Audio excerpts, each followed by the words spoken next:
இந்த காணொளிய பார்க்கறதுக்கு முன்னாடி தமிழ் ஜனம் யூடியூப் சேனலை சப்ஸ்கிரைப் பண்ணாம நீங்க பார்த்துட்டு இருந்தீங்கன்னா கண்டிப்பா சப்ஸ்கிரைப் பண்ணிட்டு நீங்க பாருங்க. கடந்த 2023ஆம் ஆண்டு இந்தியா அவுட் என்று பிரச்சாரம் செய்து மாலத்தீவில் ஆட்சியை பிடித்தவர் முகமது மொய்சு. ஆனால் இன்று அதே முகமது வரப்போகும் மாலத்தீவின் சுதந்திர தின விழாவில் சிறப்பு விருந்தினராக பங்கேற்க பிரதமர் மோடியை அழைத்திருக்கிறார்.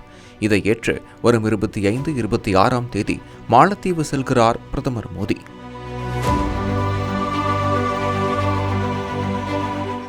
இந்தியா அவுட் என்று கோஷம் போட்ட மாலத்தீவு அதிபர் இந்தியாவால் நாக் அவுட் செய்யப்பட்டது எப்படி என்பதை பார்ப்போம். மாலத்தீவு இந்து மகா சமுத்திரத்தில் இருக்கும் ஒரு நாடு. இந்த நாட்டை கட்டுப்படுத்தினால் இந்து மகா சமுத்திரத்தில் இந்தியாவின் ஆதிக்கத்தை குறைக்க முடியும் என்பது சீனாவின் திட்டம். ஆனால் முன்பு மாலத்தீவை ஆட்சி செய்து வந்த அதிபர் இப்ராஹிம் முகமது தீவிர இந்திய ஆதரவாளர். அதனால் எதிர்க்கட்சியான முகமது மொய்சுவுக்கு ஆதரவளித்தது சீனா. இந்தியாவுடன் உறவுகளை துண்டித்துக் கொண்டால் பதிலுக்கு சீனா பெல்ட் அண்ட் ரோடு திட்டத்தை கொண்டு வரும். இதன் மூலம் மாலத்தீவிற்கு ஏராளமான பொருளாதார நன்மைகள் கிடைக்கும் என்று சீனா காட்டிய ஆசை முகமது மொய்சுவிற்கு பிடித்து போனது. தொடர்ந்து தனது உளவு அமைப்புகள் மூலம் இந்தியா அவுட் என்ற பிரச்சார திட்டத்தை வடிவமைத்து கொடுத்தது சீனா. இதன் மூலம் அபார வெற்றி பெற்று ஆட்சியை பிடித்தார் மொய்சு. தொடர்ந்து மாலத்தீவில் இருந்த இந்திய இராணுவத்தினர் வெளியேற்றப்பட்டனர். இந்தியா வழங்கிய விமானம் பயன்படுத்தப்படாமல் நிறுத்தி வைக்கப்பட்டது. ஆனால் இந்தியா ஆத்திரப்படவில்லை. மாறாக மாலத்தீவை வழிக்கு கொண்டு வர ராஜதந்திரத்தை கையாண்டது. மாலத்தீவுக்கு வருவாய் கிடைக்கும் ஒரே வழி சுற்றுலாதான். அதற்கு ஆப்பு வைக்கும் வகையில் லட்சத்தீவுகளுக்கு சென்று இயற்கை எழில் கொஞ்சம் ஒரு வீடியோ ஷூட் எடுத்து வெளியிட்டார் பிரதமர் மோடி.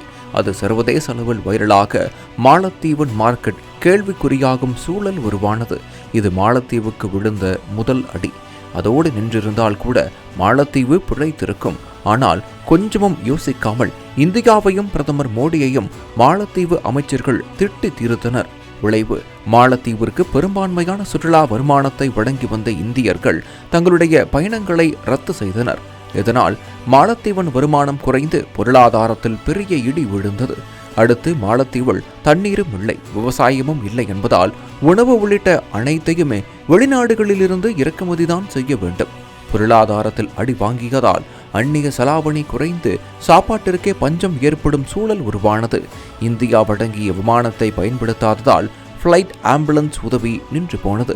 இதனால் மாலத்தீவில் மருத்துவ சிகிச்சை பெறுவது சிக்கல் என்றானது. இப்படி பல முனைகளில் தவித்து வந்த மாலத்தீவு கலங்கி போய் சீனாவை அழைத்தது.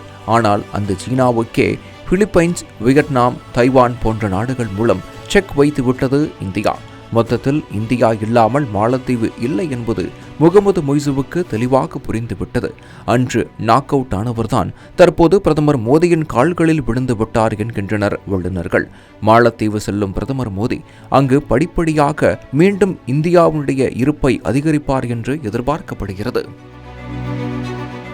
இது மாதிரி பல சுவாரஸ்யமான தகவல்களை பார்க்கணும்னா தமிழ் ஜனம் யூடியூப் சேனலை சப்ஸ்கிரைப் பண்ணுங்க.